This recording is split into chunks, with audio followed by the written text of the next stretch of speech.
哋開始今天早上嘅敬拜聚會。請聽我讀宣召經文，選自詩篇第69篇30到34節。呢個係環球聖經譯本。我要用詩歌讚美神的名，我要以頌讚尊他為大。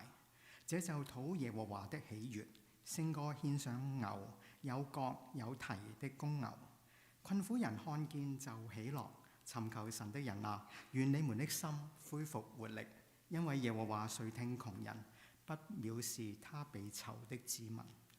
願天和地讚美他，願海和其中所有的動物都讚美他。讓我哋一齊祈禱。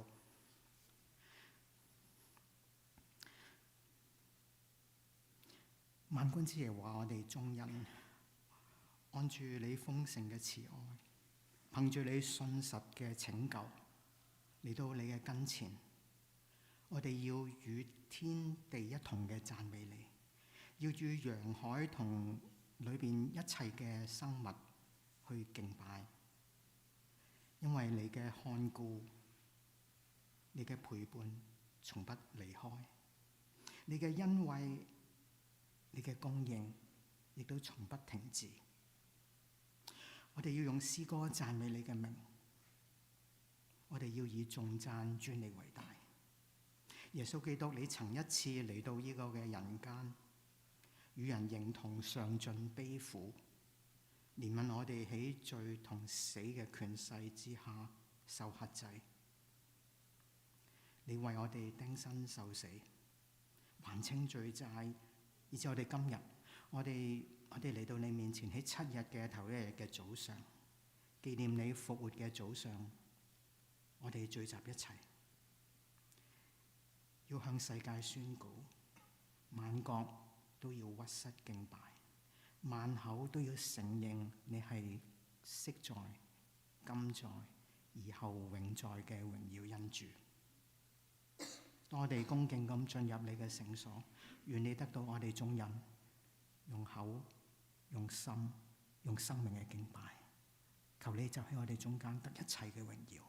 我哋咁祈禱，奉主嘅名，阿門。好，請敬拜隊帶領我哋用詩歌歌頌。大家好，我想請大家站立。詩歌最尾一句講到萬國屈膝讚頌至高尊貴的你，讓我哋同心去讚美呢位聖潔嘅主。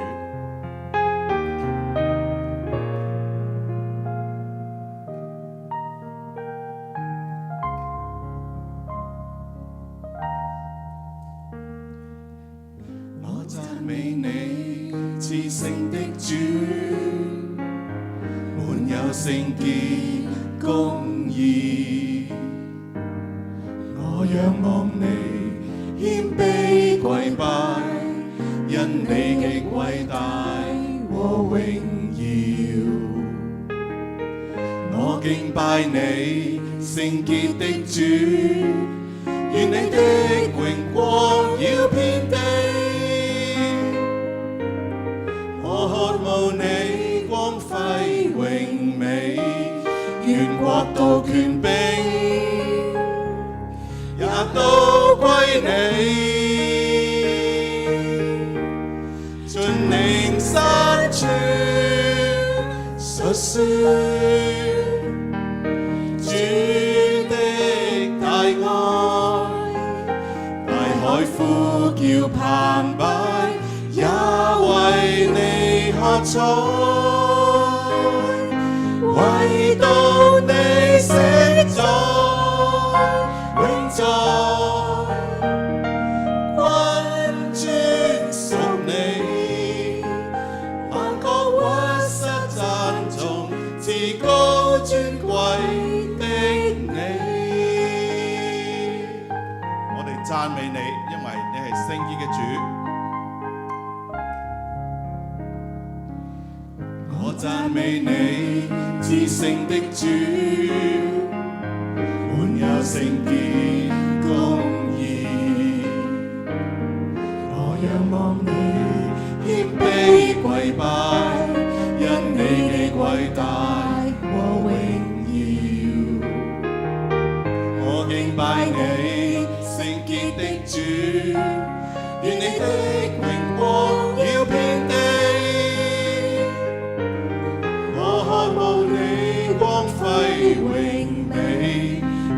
國度、權柄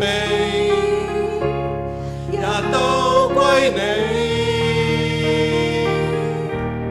盡靈山川述說主的大愛，大海呼叫澎湃，也為你喝彩。唯獨你昔在永在，君尊屬你，萬國屈膝讚頌，至高尊貴的你。盡靈山川述說主的大愛，大海呼叫澎湃，也為你喝彩。唯獨你昔在永在，君尊屬你，萬國屈膝讚頌，至高尊貴的你。大家請坐。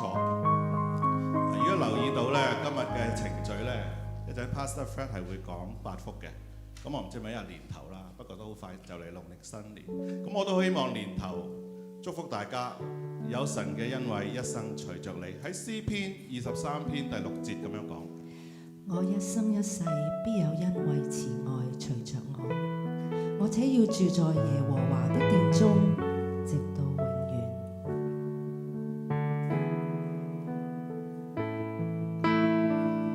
因主你終生不變樣，信實永不改變。因主你一生的照料，你是我的依靠，全意身靠近再沒躲避，神仍洗刷，仍然撐起，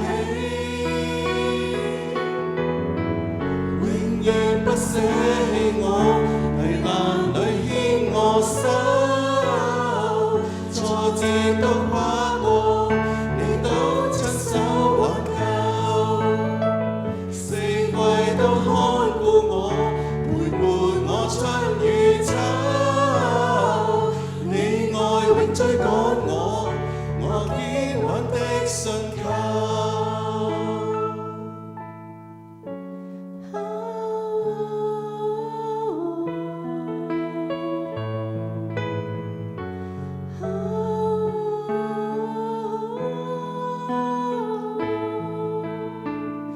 因主你終生不變樣，信實永不改變。因主你一生的照料，你是我的依靠，全意信靠近再沒躲避，神仍洗刷，仍然撐起，永遠不捨棄我，危難裏牽我手，挫折都跨過，你都親手挽救，四季都看顧我，陪伴我出與走，你愛永追趕我，我堅穩的信靠。晝夜思想你愛，你恩惠未停住，晝夜思想你話語，晝夜思想你愛，你供應未停住，發現恩典處處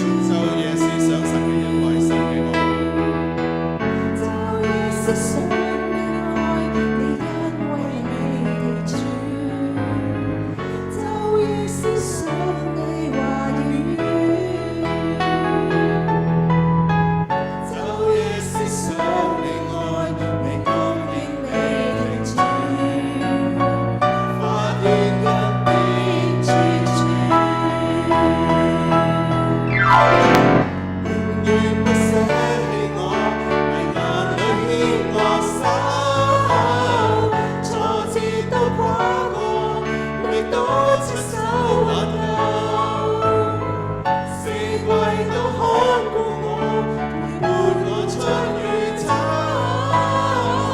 你愛永追趕我，我堅穩的信靠。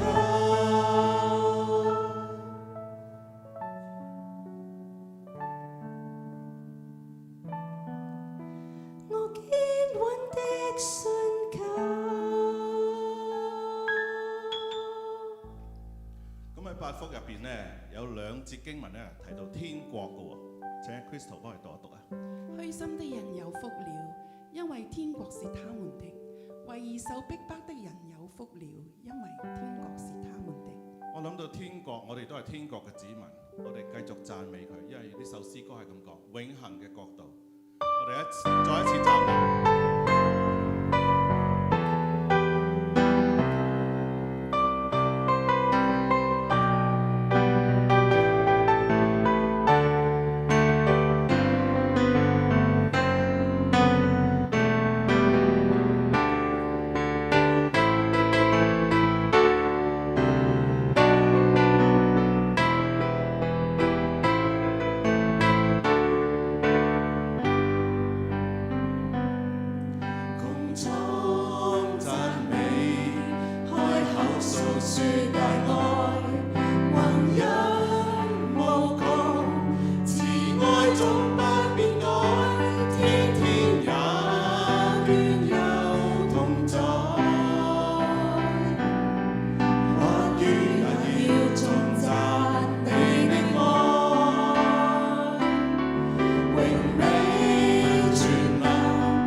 永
天上帝，我哋樹立喺你跟前嚟到去敬拜你、歌頌你，為嘅係要宣告天父上帝你掌管萬有。我哋要去宣告萬有都係本於你、歸於你，願榮耀歸給你。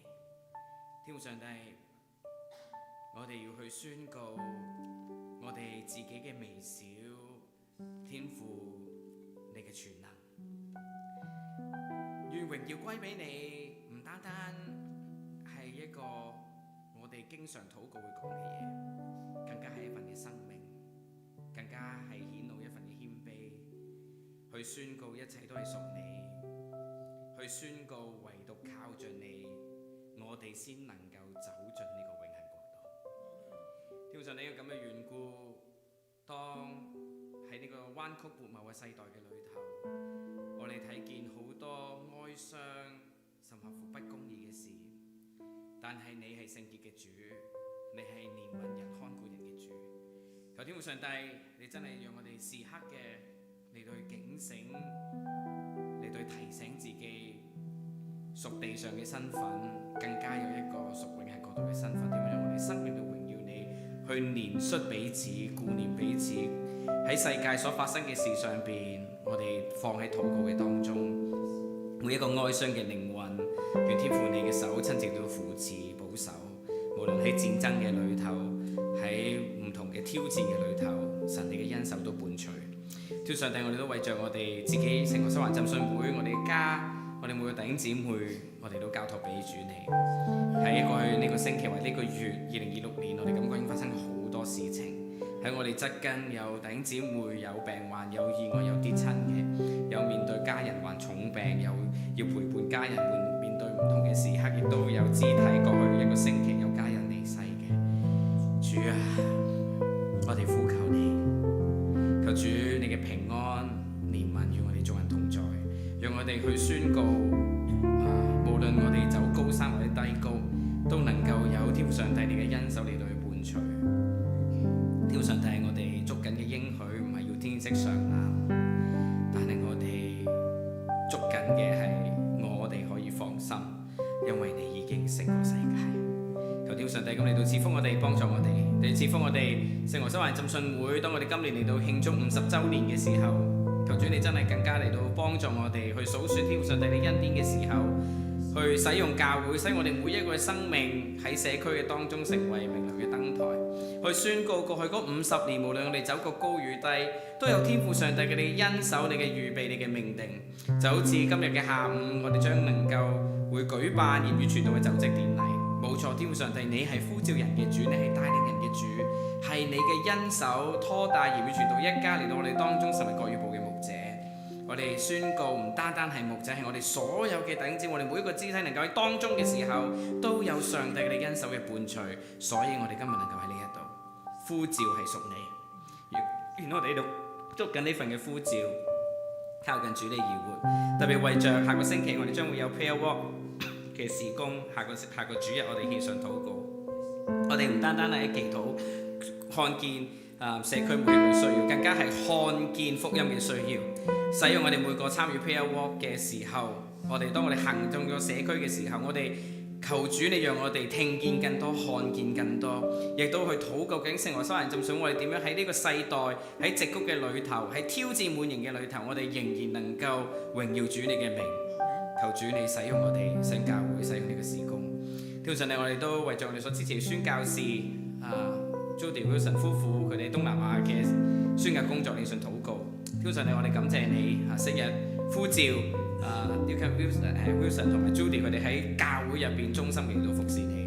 不單單如此，你更加呼召佢哋去到宣教工場嘅裏頭，去到一啲少數民族嘅裏頭去宣講你嘅話。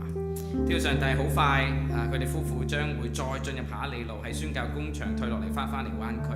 當佢哋正在最後嘅嚟到交接、最後嘅栽培嘅時候，願主你與你同在，賜福佢哋平安健康，更加賜福佢哋。當佢哋完成咗宣教使命翻到嚟灣區嘅時候，佢哋退而不休，用佢哋嘅生命繼續嚟到榮耀你。求主賜福Dick Wilson 同埋 Judy 夫婦一家。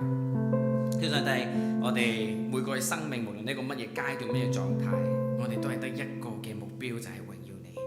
求天父上帝，你賜福我哋今日我哋感恩能夠平安嘅翻到嚟當中嚟到敬拜你。求天父上帝，你賜福我哋，接落嚟會有詩班嘅獻唱，我哋將會有讀經嘅敬拜，能夠聽你話語嘅敬拜嘅時候有奉獻敬拜嘅時候，我哋眼光自瞻自向你。賜福吳法師牧師嘅宣講，讓佢宣講我哋能夠放喺心嘅當中，聖靈對我哋提醒我哋唔係聽完就算，而係聽到而行道。求主咁樣賜福我哋，多謝天父，我哋咁仰望你恩典祈禱，奉主耶穌基督聖祈求。弟兄姊妹請坐。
喺約翰福音第14章，耶穌曾經講過：人若愛我，就必遵守我的道。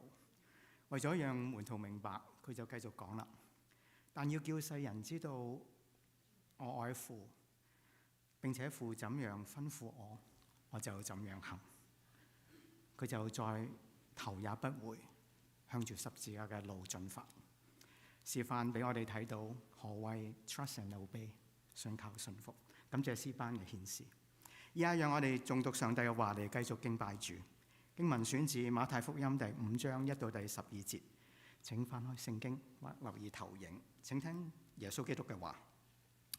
耶穌看見這許多的人，就上了山，既已坐下，門徒到他跟前來，他就開口教訓他們說：虛心的人有福了，因為天國是他們的；哀慟的人有福了，因為他們必得安慰；溫柔的人有福了，因為他們必承受地土；飢渴慕義的人有福了，因為他們必得飽足；憐恤人的人有福了，因為他們必蒙憐恤；清心的人有福了，因為他必得看見神；使人和睦的人有福了，因為他們必稱為神的兒子；為義受逼迫的人有福了，因為天國是他們的。人若因我辱罵你們、逼迫你們、捏造各樣壞話毀謗你們就有福了，應當歡喜快樂，因為你們在天上的賞賜是大的。在你們以前的先知，人也是這樣逼迫他們。經文讀畢。願耶穌基督嘅話常存喺我哋眾人心裏邊，成為每天嘅鼓勵提醒。今年好高興有吳柏晶牧師喺我哋當中宣講上帝嘅話。吳牧師傳講信息嘅題目係登山寶訓系列第一講，天國子民的品格。將時間交俾吳牧師。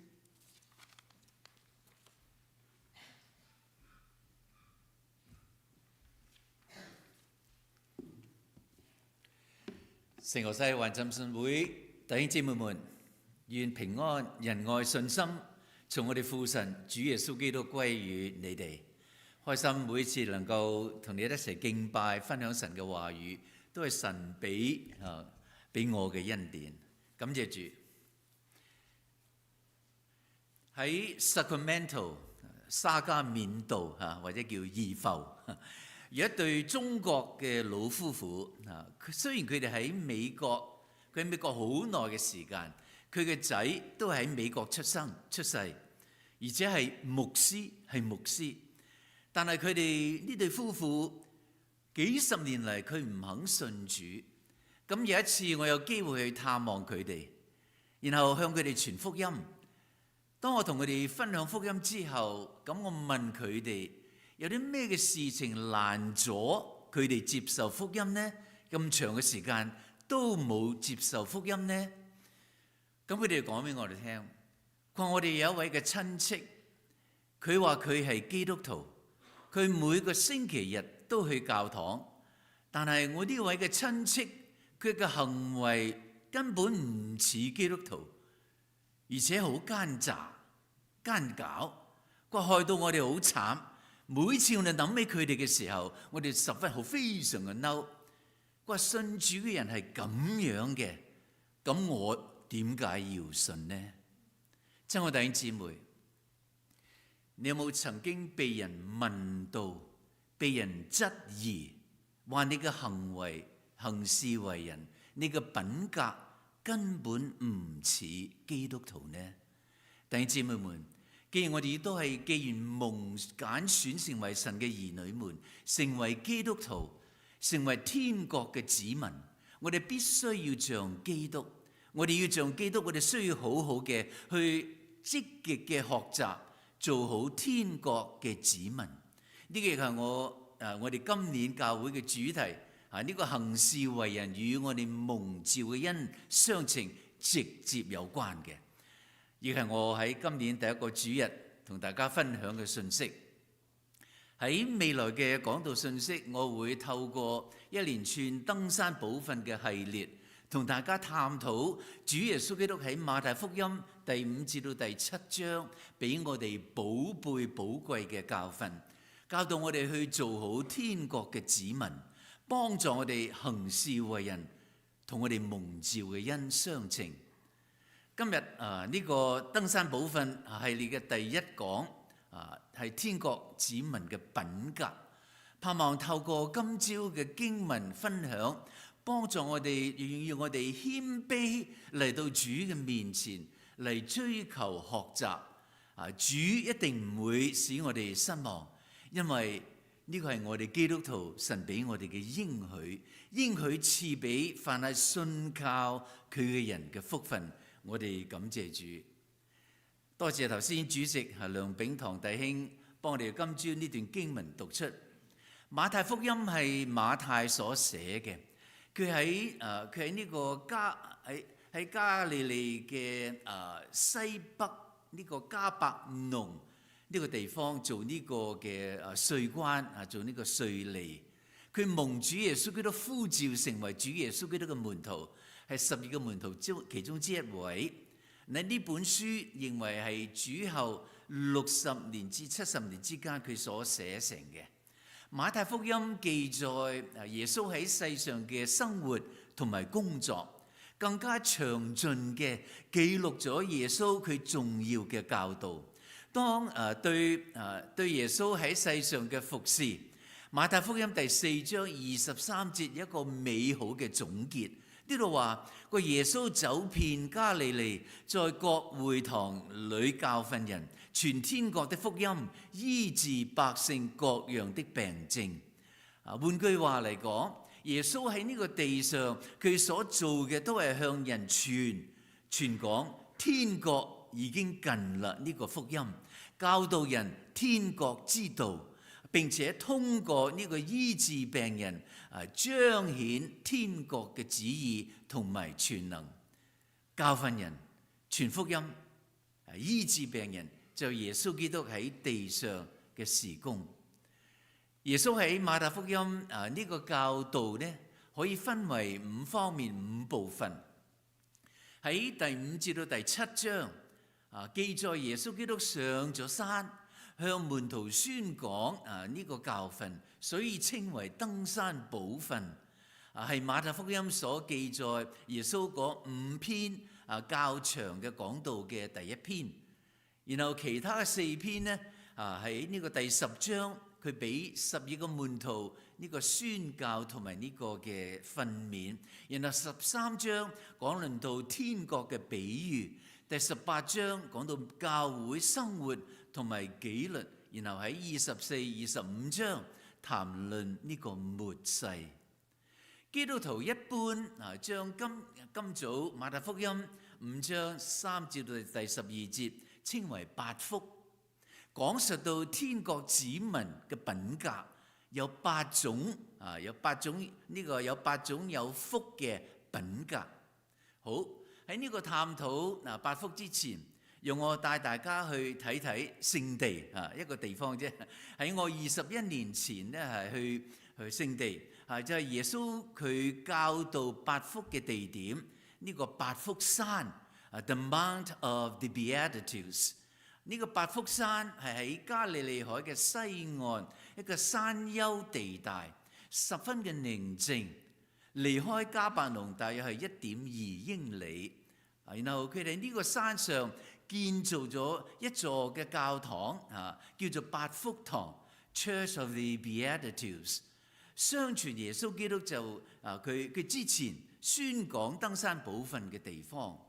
好，讓我哋謙卑嚟到主嘅面前，一齊先嚟呢個作個禱告，然後一齊學習天國子民嘅品格。我哋一齊祈禱。親愛天父，讓我哋當我哋學習你嘅話語嘅時候，求你賜俾我哋有一顆謙卑受教嘅心，好使我哋嘅生命能夠喺呢個話語裏面就得到成長成熟。我哋行事為人可以與我哋蒙召嘅恩相稱，榮耀天父你嘅名，奉主耶穌基督嘅名求，阿門。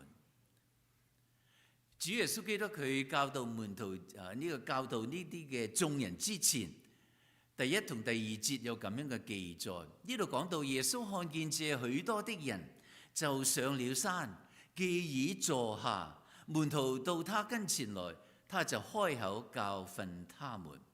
呢度講到這許多的人係指一般嘅群眾，佢哋跟隨主，好多都係為咗好奇，想去睇睇神蹟，又或者希望得到醫治，又或者想食餅食飽有得食，於是嚟呢個擁擠嚟到主耶穌基督。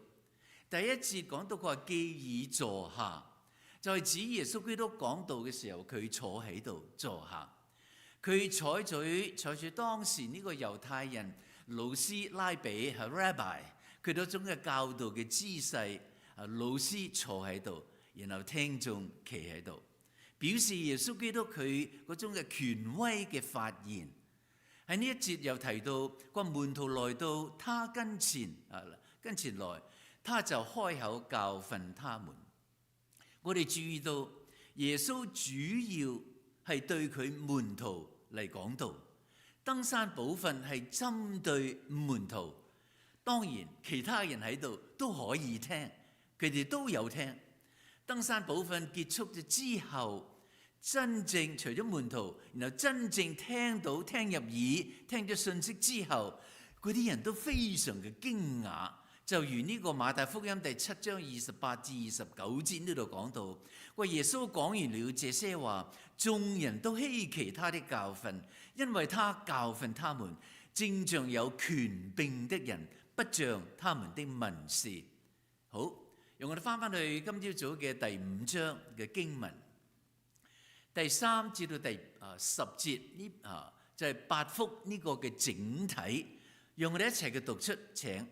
虛心的人有福了，因為天國是他們的；哀慟的人有福了，因為他們必得安慰；溫柔的人有福了，因為他們必承受地土；飢渴慕義的人有福了，因為他們必得飽足；憐恤人的人有福了，因為他們必蒙憐恤。清心的人有福了，因為他們必得見神；使人和睦的人有福了，因為他們必稱為神的兒子；為義受逼迫的人有福了，因為天國是他們的。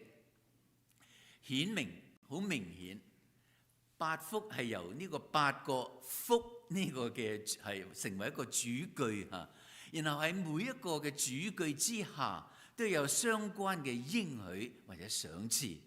主句同應許之間係用咩？係用咗因為作為呢個嘅連接詞，意思話呢啲福係福，或者係應該講到我哋基督徒新生命嘅特質之所以係福，就係因為神會應許獎賞賞賜俾我哋。另外一個嘅觀察，頭先 Daniel 領詩嘅時候都講及到，就係第1福同埋第8福嘅應許都係一樣喎，就係天國是他們的。由呢個嘅頭尾相同嘅賞賜，就好似一個大括號，然後將8福，然後就其餘嘅每一個福都包含喺呢個天國是他們的呢個應許之內。乜嘢上帝嘅國呢？乜嘢上帝嘅國？簡單嚟講，上帝嘅國乃係上帝嘅旨意管制嘅所在，亦關乎我哋嘅行為。喺聖經裏面，神嘅國可以包括有3方面。第一就係上帝嘅主權，意思話神嘅主權嘅本身就係上帝嘅國。另外，上帝嘅主權所管制嘅領域，然後屬上帝嘅子民，包括所有信主嘅人，你同我就係上帝嘅國。喺呢3方面中，以神嘅主權為中心，所以從某種嘅意義上嚟講，邊度有神作主作王，掌權統治呢個嘅地方，嗰度就係神嘅國。好，讓我哋一齊嚟探討呢個8福。第1福記載喺呢個第3節，虛心的人有福了，因為天國是他們的。虛心原文係指極其呢個嘅窮困啊，極其窮困，一無所有。呢一個詞時常用嚟形容乜嘢呢？形容嗰啲乞衣乞丐，嗰啲乞飯嘅人啊，討飯嘅人。呢度虛心唔係針對物質上嗰種嘅貧窮嘅人，乃係指心靈處於呢個貧窮嘅狀況。虛心的人，英文翻譯為 the poor in spirit， 靈裏面貧窮嘅人。有解經家將佢翻譯為喺靈命破產嘅人。喺呢度另類貧窮係指承認到我哋自己有罪，我哋背逆，並且我哋完全係缺乏足以使到我哋使佢蒙神喜悅嗰種嘅美嗰種嘅道德美德。呢度講到有福了，嗱呢一句喺8福裏面都一一嘅提及，讓我哋一齊讓我哋作出一啲嘅解釋。呢度講到有福了，係指耶穌佢應許佢嘅門徒會得到祝福，得到福分，並且應許靈裏面貧窮嘅人必然係蒙福。嗱，呢個古希臘文呢，有福了呢一個詞嘅意思係乜嘢呢？係講到快樂，但係呢度所指嘅係真實，係呢個最真實、最屬靈嘅喜樂。而唔係我哋現代，唔係我哋現在意義上嗰種嘅舒服，嗰種嘅舒適，或者係源於出於我哋自己嗰種嘅滿足、短暫嗰個呢個感官需求上面嗰種嘅慾望嗰種嘅快樂，唔係。然後下半節講到，話因為天國是他們的，神應許嗰啲靈裏貧窮嘅人。佢哋認知到自己，佢哋冇任何屬靈嘅資產，佢哋知道佢哋自己呢個喺靈裏面係破產嘅。耶穌用到 poor in spirit，poor 呢個貧窮呢個詞係指到更嚴重嘅靈裏面嘅貧窮。佢表明一個人必須嚟到神嘅面前，要乞求嚟乞討，先至得到。弟兄姊妹們，窮到必須要向神嚟乞討乞求嘅人，佢哋先得到，方能得到呢個賞賜。佢哋得着天國，而虛心靈裏貧窮係得着天國嘅絕對嘅前提。如果唔係咁嘅話，就永遠冇辦法可以喺神嗰度得到救恩。盼望信主嘅人，我哋好好珍惜天父透過主耶穌基督嘅犧牲帶俾我哋嘅救恩。主耶穌基督佢將虛心、將靈裏貧窮放喺第一位，一講就講佢係有原因，因為佢可以能夠幫助我哋更加明白理解之後嘅呢啲嘅應許。而呢啲應許係冇辦法靠我哋自己嘅能力力量，唔係靠我哋自己嗰種去遵守。我哋只係能夠嚟到神嘅面前嚟乞求，對神求神，對神嗰種嘅倚靠神嘅大能，先至能夠係得到。信主嘅人時常覺得自己我哋係唔得嘅，我哋係唔掂嘅。係太冇價值啦！點解神會揀選我呢？嗱，我哋要知道，神所以揀選你同我，所有信主嘅人，就係因為我哋一無價值。我哋時常以為一個人具有天然嘅才幹，先至能夠做好基督徒。呢個十分嘅愚昧嘅，知唔知啊？最富有天才嘅人，可能係一個最壞嘅門徒，因為佢係以佢自己嚟作主。所以基督徒唔係有或者冇天才嗰種嘅問題，但係要睇佢靈裏面是否係貧乏呢個嘅貧窮呢個嘅問題。唔係我哋有啲乜嘢可以俾神，那係神俾我哋啲乜嘢呢？唔係我哋嘅道德、知識、經驗、手段有啲咩嘅功效，那係神喺我哋嘅裏面做咗啲乜嘢先重要。神係揀選一個知道自己貧窮嘅人，係知道自己靈裏面破產嘅人。神唔能夠用一個自以為是嘅人，侍奉神嘅人係以神為中心，唔係以自己為中心。係要我哋站喺神嘅嗰邊，唔係要神嚟站喺我哋呢邊。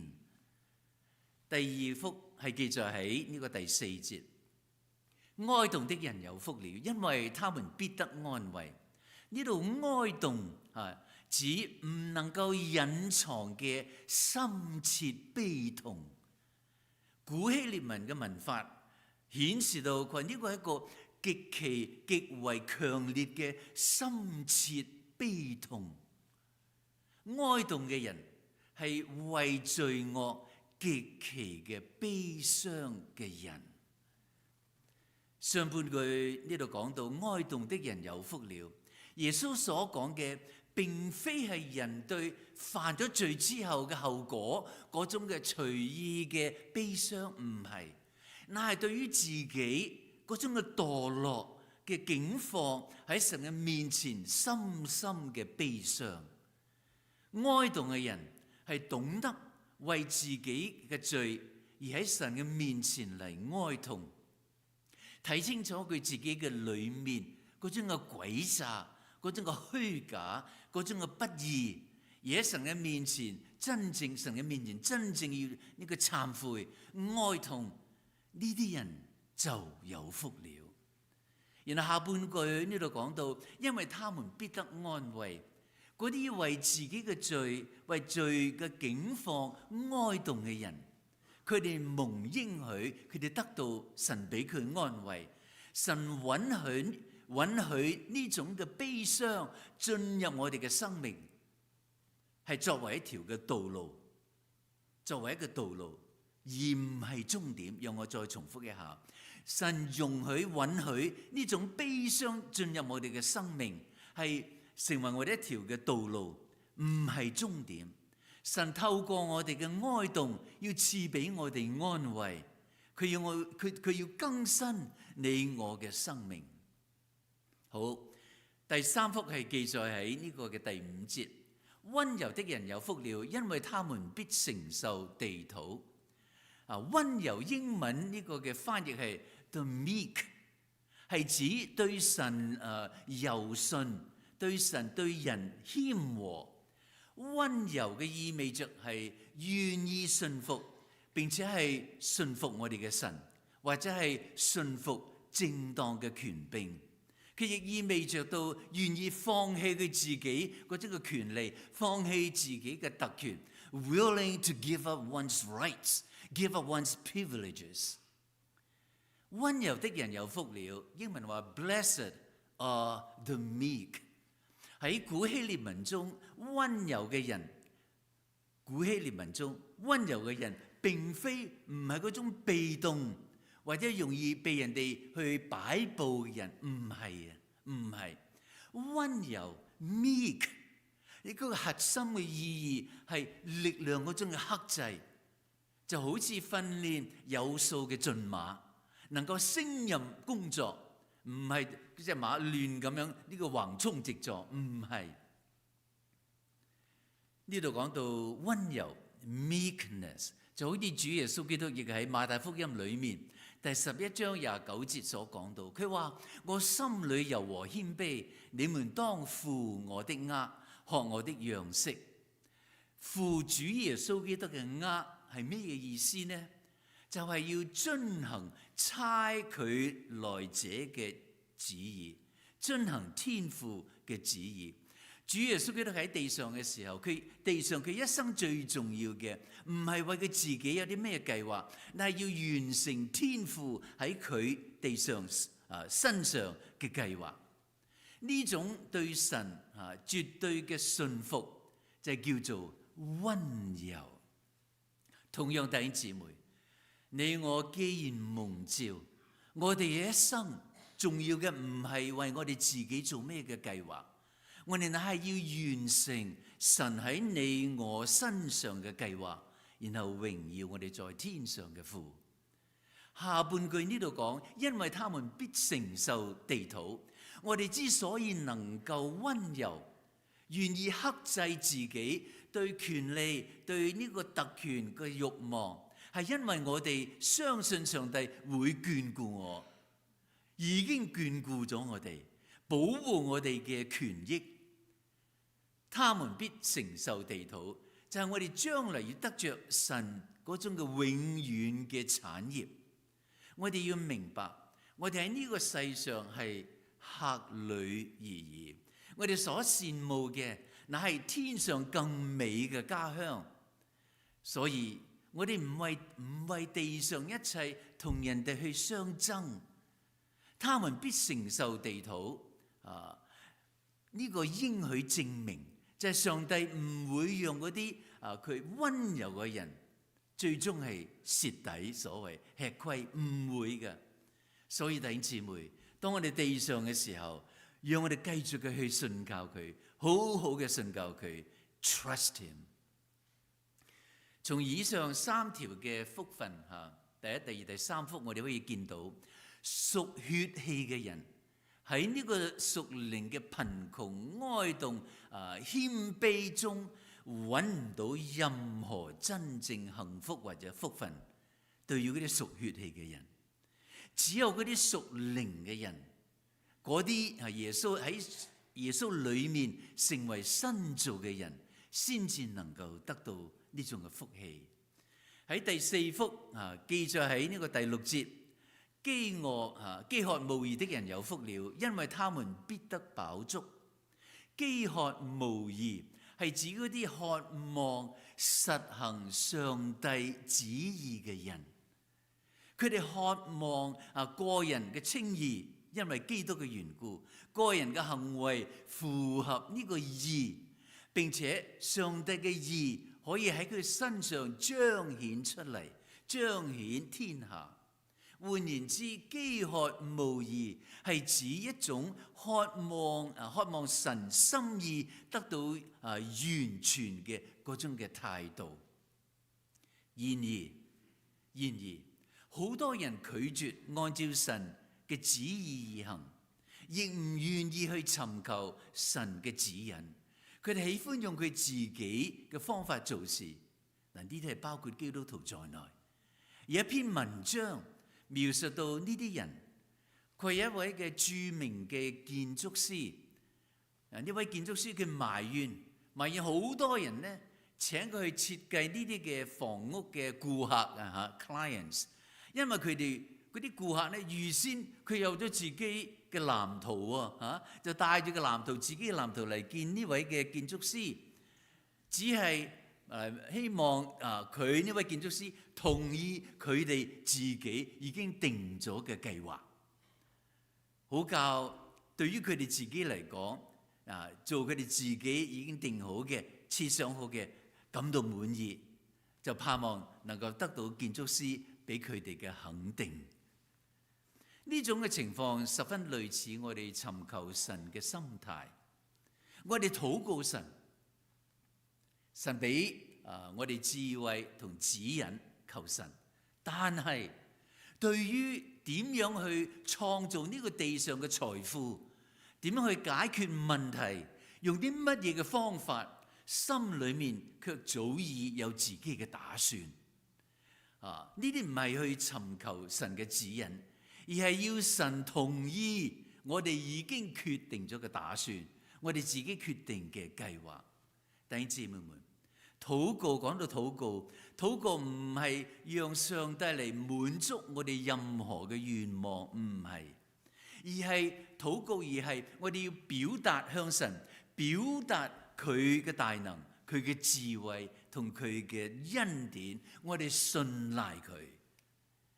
無論我哋祈求上帝為我哋做啲乜嘢，都應該效法主耶穌基督，佢喺客西馬尼園，佢點樣禱告天父嗰種嘅態度。當耶穌喺客西馬尼園，佢面對十字架前痛苦嘅掙扎，佢汗如血滴，佢禱告嘅時候，佢謙卑順服嚟向天父嚟祈求。佢話：然而唔好照我嘅意思，只要照你天父嘅意思。就讓我哋效法主耶穌基督禱告呢種嘅態度。飢渴慕義的人有福了，真係呢度描述到係一種冇辦法用零食冇辦法用零食滿足嘅深切嘅飢渴。嗱，飢渴無疑其實係一種嘅持久嘅渴望啊，唔係就一次過，唔係，係那一次嘅持久嘅渴望。喺永恆嘅另外一邊，係永遠冇辦法可以得到滿足嘅。我哋睇見好多基督徒，佢哋渴求好多嘅嘢，包括權力呢個權威、成功、舒適、幸福等等。但係有多少嘅信徒係飢渴慕義，即係神國嘅倫理法則，係渴慕神嘅國倫理法則，神國嘅道德屬性，同埋我哋靠住得救嘅基督嘅義呢？我哋有多少人真係咁樣去渴慕神呢啲嘅義呢？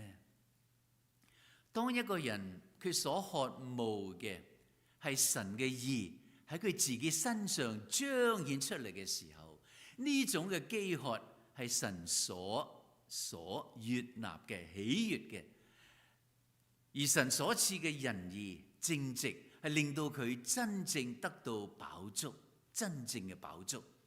相對嚟講，金錢、成就、地位並唔能夠真正滿足我哋，反而會叫我哋越嚟越飢渴，尋找物質嘅滿足，就好似我哋去到太平洋呢度，去到海灘飲啲呢個大海嘅水，鹹嘅位，就越飲就越渴啊！唯有飢渴慕義，真正尋求神義嘅人，先至得到真正嘅飽足。呢個神俾我哋嘅應許，求神憐憫，求神幫助我哋信教佢。第五福喺第7節裏面記載，憐恤人的人有福了，因為他們必蒙憐恤。憐恤係對人哋別人嘅痛苦感到同情，特別嘅呢種嘅同情係喺呢個行為同埋言語中表現出嚟，對嗰個人嘅憐恤憐憫。上半節講到憐恤人的人有福了，係指憐恤人嘅人，佢係樂於付出嘅人，特別係付出一啲唔值得，根本公認為唔值得嘅呢啲人，唔配得嘅人，仍然去憐恤佢，付出俾呢啲人。因為佢從內心裏面引發出憐憫，願意係無條件而且樂意嘅去將祝福嚟俾過對方，而且同時間不求回報。下半節，因為他們必蒙憐恤。如果你想得到別人嘅憐憫，特別係上帝嘅憐憫，咁樣你應該要先努力去點樣憐憫別人。世界上呢個世上有無數嘅人需要我哋去同情、去安慰。物質固然係重要，需要更重要嘅係心靈上嘅體恤，尤其是仲陷入喺呢個罪惡過犯中嘅人，更需要有人將福音嘅好處嚟帶俾佢哋。就讓我哋一齊做憐恤嘅人，讓我哋好快就嚟有個 prayer walk， 參加 prayer walk， 為呢個社區禱告。你會見到好多街頭，見到或者屋裏面好多我哋需要憐恤嘅人，我哋為佢哋禱告。第6福記載喺第8節，呢度講清心的人有福了，因為他們必得見神。清心英文翻譯係 pure in heart， 係指我哋內心嘅專一嗰種嘅清潔。清心的人係我哋內心清潔無偽嘅人，係心底呢個純潔嘅人。喺呢個 again 希臘文中，同樣清心呢一個詞係蘊含住正直、誠實同埋清晰嘅含義。佢描述到一個唔會被世俗種種嘅污點所玷污嘅人。因為咁嘅緣故，清心的人有福了。因為他們必得見神。就係嗰啲心裏面嗰種嘅澄清，好似呢個湖水一樣咁靜，非常嘅清澈純潔，冇雜質，冇詭詐，冇虛偽嘅動機。詩篇第24篇第3、第4節呢度講到提到清心 pure heart， 佢話誰能登耶和華的山，誰能站在他的聖所，就是手潔心清，不向虛妄起誓不懷詭詐的人。呢度講到登耶和華的山，站在他的聖所，提及到同神嗰種嘅親近。我哋必須同神親近，其實我哋必須付代價嘅。古時呢度提及到佢哋需要爬山，佢要上斜路去朝見神。呢個代價當然唔係單單係我哋外表嗰種嘅行為、嗰種嘅行動，唔係。更重要嘅係我哋內心、我哋嘅心靈嘅態度。弟兄姊妹，今日我哋唔需要爬山，唔需要行斜路，就嚟到聖荷西環浸信會，因為我哋教會處喺呢個平坦嘅地上，係咪？而且我哋唔需要走路，唔需要行路，根本唔需要我哋開車就搞掂，係咪？太容易啦！但係要記住，我哋嚟崇拜嘅時候係點樣嚟？無論係開車行路，重要嘅係我哋存住啲乜嘢嘅心態、乜嘢嘅態度嚟敬拜我哋嘅主呢？係同我哋嘅心靈絕對有關嘅。唔好忘記，清心的人有福了，因為佢哋獲得最好嘅呢個獎賞，就係佢哋必得見神。佢同神建立呢個超越我哋想象嘅親密嘅關係。最終呢種同神親密嘅關係，必須成為我哋蒙召、蒙神揀選嘅人追求清心純潔嘅最大嘅動力。讓我哋好好嘅去追隨。第7嘅福喺第9節，使人和睦的人有福了，因為他們必稱為神的兒子。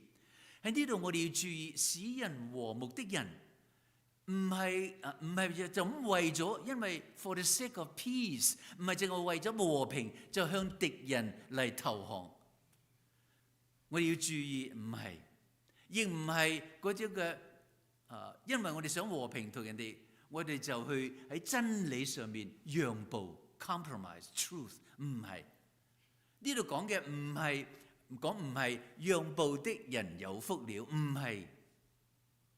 同時呢度講到使人和睦的人，並非係指我哋生活喺一個平靜平安喺一個和平之中嘅人。譬如好似喺美國呢度住嘅係一個和平嘅地方，比起好多其他世界上個國家，唔係指呢個和平裡面嘅居民，唔係。使人和睦嘅人係指真正帶嚟和平，而且呢啲人係以善勝惡嘅人，係指嗰啲不單自己可以同人哋和睦共處，亦係使人哋可以同上帝有和睦，同時亦可以為一啲嘅敵對嘅人係帶嚟一個和好嘅關係。林肯總統佢曾經講過，佢話毀滅敵人最好嘅辦法係乜嘢呢？就係使佢哋成為朋友。靠住父神嘅幫助，我哋要愛我哋嘅仇敵，為佢哋祈禱，為佢哋祝福，並且我哋幫助佢哋。我哋要效法我哋嘅主耶穌基督，因為主喺我哋仲係罪人嘅時候，仲係同神為敵嘅時候，主耶穌就為我哋禱告天父，佢亦願意為我哋被釘十字架。最後，因為咁嘅緣故，我哋嘅主耶穌基督佢得咗我哋，得着我哋。所以即使同樣我哋愛我哋嘅仇敵，去愛佢，為佢禱告，去幫助佢，我哋要以德報怨，好教我哋亦可以得着我哋嘅敵人。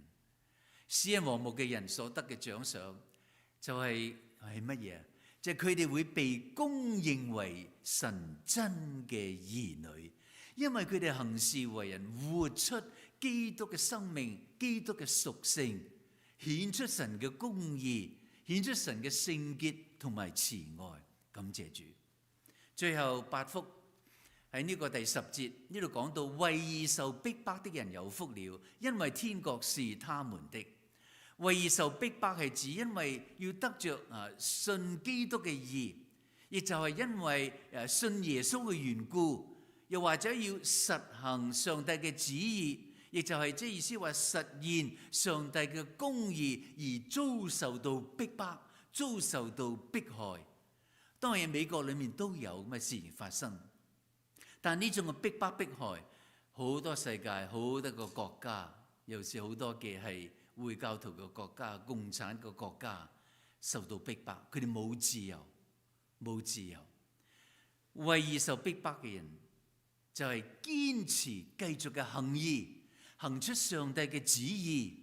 雖然受到逼迫、受到傷害，亦唔願意放棄主嘅良善。為義嘅緣故佢哋受逼迫，被人逼迫。上帝神嘅話語鼓勵我哋，就係嗰個情況之下，我哋要歡喜快樂，歡喜快樂，因為佢所失去嘅，我哋地上失去嘅，我哋天上嘅父，佢會一定賜俾我哋，並且我哋要領受從神而嚟更大嘅獎賞賞賜。最後我哋睇睇第11同第12節，個人若因我辱罵你們、逼迫你們、捏造各樣壞話毀謗你們，你們就有福了，應當歡喜快樂，因為你們在天上的賞賜是大的。在你們以前的先知，人也是這樣逼迫他們。呢兩節唔係講到第9福唔係第9福，那係第8福嘅詳述再加上去。你注意到第3節到第10節，耶穌講論8福所用嘅係第三生第三身他們係三身然後到咗11節，突然之間就變成第二身你們又就係耶穌佢面對佢門徒嚟講，呢兩節嘅經文係加強呢個8福嘅語氣，使到門徒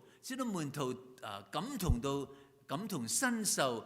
雖然面對好多地上嘅逼迫，但係仍然需要為義呢個受逼迫嗰種嘅挑戰。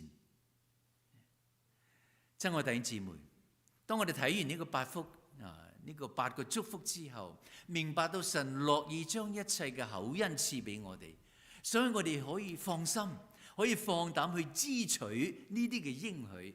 喺祈禱中，喺我哋信心當中，我哋領受呢啲嘅恩典，將呢啲嘅質素，將天國子民嘅品格，我哋活出嚟。如果你現時冇一個基督徒所應該有嘅生活樣式，我再重複一下，如果你現時冇一個像基督徒所應該有嘅生活方式，好可能你已經忘記咗你自己係邊個。呢一個簡單嘅結論，其實就係使徒彼得喺彼得後書第1章第9節呢度講，忘了他舊日的罪已經得了潔淨。彼得向所有基督徒發出一個嚴肅嘅忠告，因為我哋嘅肉體仍然存在喺呢個罪惡嘅世界當中，我哋應該會繼續受呢個嘅罪嘅引誘。好多時候我哋忘記咗自己嘅罪原來已經得到潔淨啦，忘記咗啊！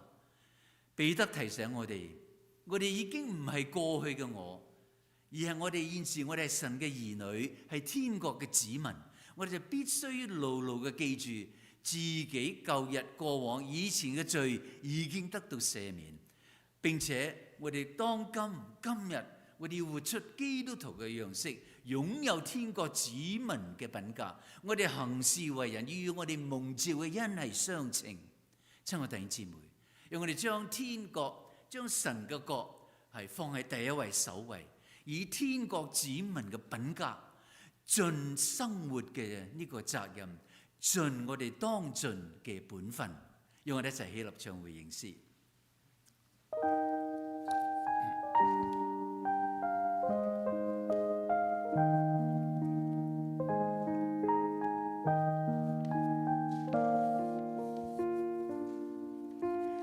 你們要先求他的國，先求他的義，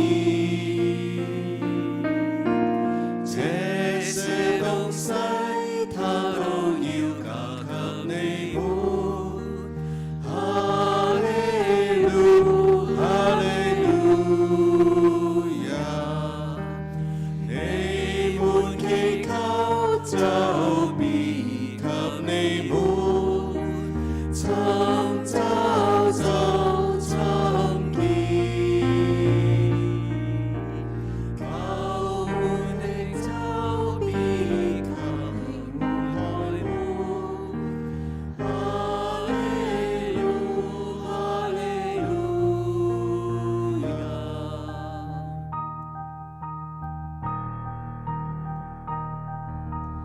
你們要先求他的國，先求他的義，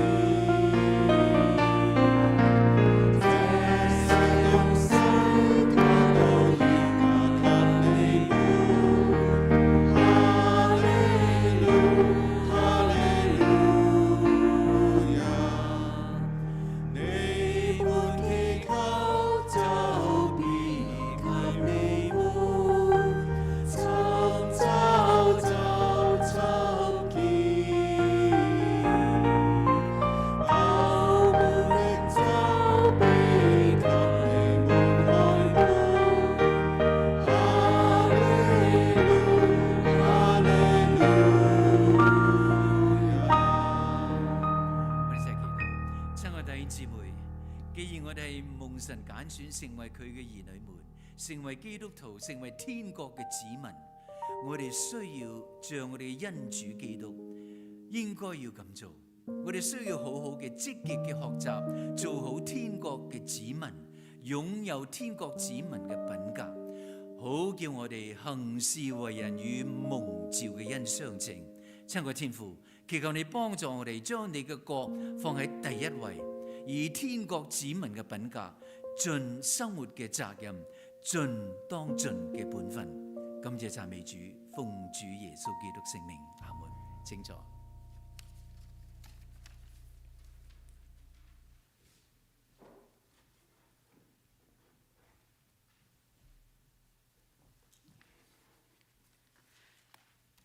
讓我哋以全人嘅奉獻嚟回應上帝嘅恩典。十一奉獻係代表我哋賺取生活所需嘅能力，都係由天父所賜。請大家喺聚會之後，將你已經今日預備好嘅獻金投放到大堂外嘅奉獻箱，亦都郵寄支票到教會，亦都可以。好，讓我哋低頭為奉獻祈禱。主耶穌基督，我哋感謝你嘅話，因為你嘅話叫我哋明白點樣做一個天國嘅子民。我哋要應有嘅品格，知道我哋每日生活行事為人點樣與蒙召嘅恩相稱。你話過，所求於管家嘅係叫佢哋有忠心。願意我哋嘅奉獻都係被你所稱讚，稱我哋為有忠心、有良善嘅僕人。為到我哋所獻上嘅，求你悅納。咁樣祈禱，靠主耶穌基督嘅名求，阿門。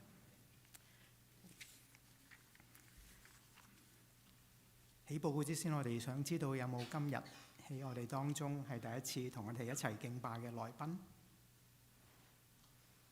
好，咁我哋有幾樣家事嘅分享啦。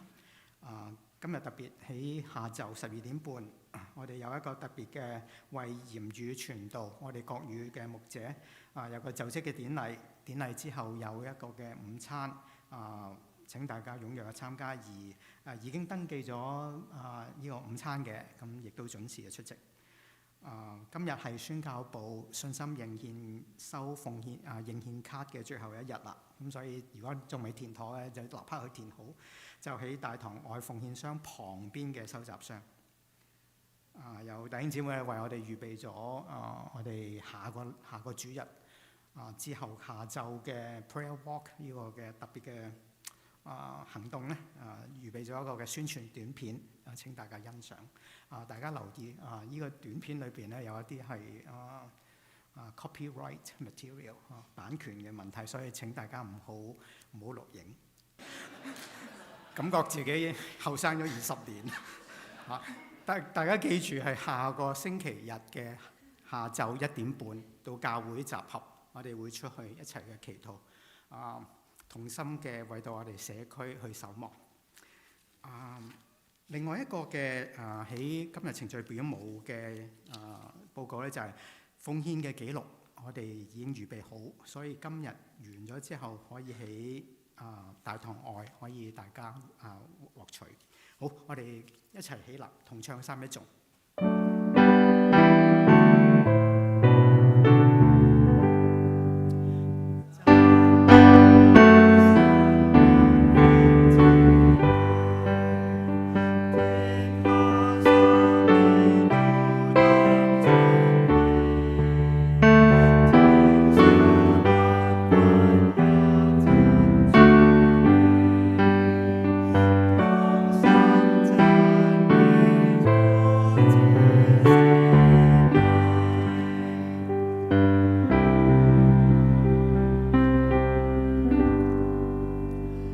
我哋一齊低頭領受神嘅祝福。親愛天父，為咗你至高無上嘅愛，我哋讚美你，感謝你賜俾聖荷西環浸信會過去50年嘅眷顧、奇妙恩典同埋多方面嘅恩賜，祈求你幫助教會上傳感恩行事為人與我哋蒙召嘅恩相稱，忠心事主，榮耀主名。當我哋結束今日嘅崇拜嘅時候，保護你嘅係耶和華。耶和華喺你右邊蔭庇你，白日太陽必不傷你，夜間月亮必不害你。耶和華要保護你免受一切嘅災害，佢要保護你嘅性命，你出你入。